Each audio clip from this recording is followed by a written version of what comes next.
PS Music Recording Studio Srinagar Dham. Music by Mukesh Rangila.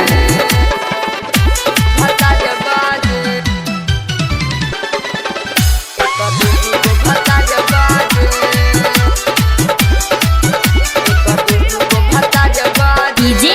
Arman DJ Arman अभी मिलल समाचार बाजे एक दू गो भत्ता बाजे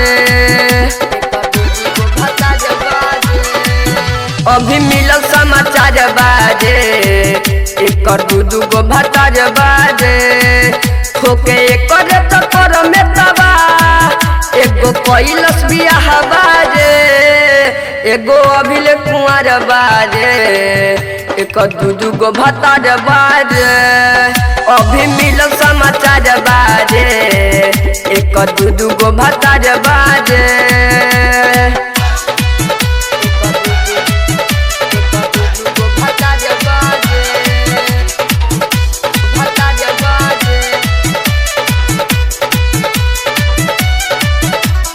डीजे अरमान अल्लाहपुर जने कर एक पीछा कोनो पूरी नहीं इच्छा तो जरिए के ही दू नंबर लागे ऊपर से टप पूरा पोती के नेकअप चीज खत्म बाटे एक आजा भीतर लागे ऊपर से टप तो पोती के मेकअप चीज खत्म बाटे एक आजा भीतर गोला बावे का खुलल रे कैगो नहरी में झूलल रे गोला बावे का खुलल रे कैगो नहरी में झूलल रे एगो अभिले कुंवर बाजे एक दू गो भत्ता बाजे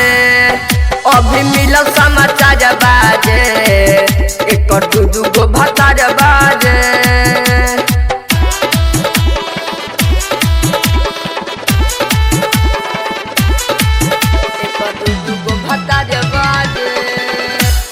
डीजे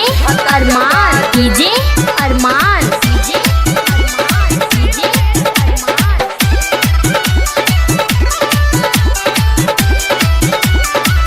कहे दिल्ली पर दीवाना एक लूटल बा खजाना अब घुमाला से कुछो न भेटाई सुना रोही तो अकेला जनी कर तू खेला लाइना मारला से कुछो न भेटाई कहे दिल्ली पर दीवाना एक लूटल बा खजाना अब घुमाला से कुछो न भेटाई सुना रोही तो अकेला अब कर नहीं खेला लाइना मारला से कुछो न भेटाई एक जोबना बढ़ल रे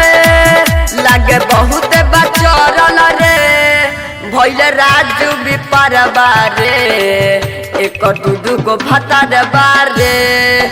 अभी मिल समाचार बारे एक दू गो भत्ता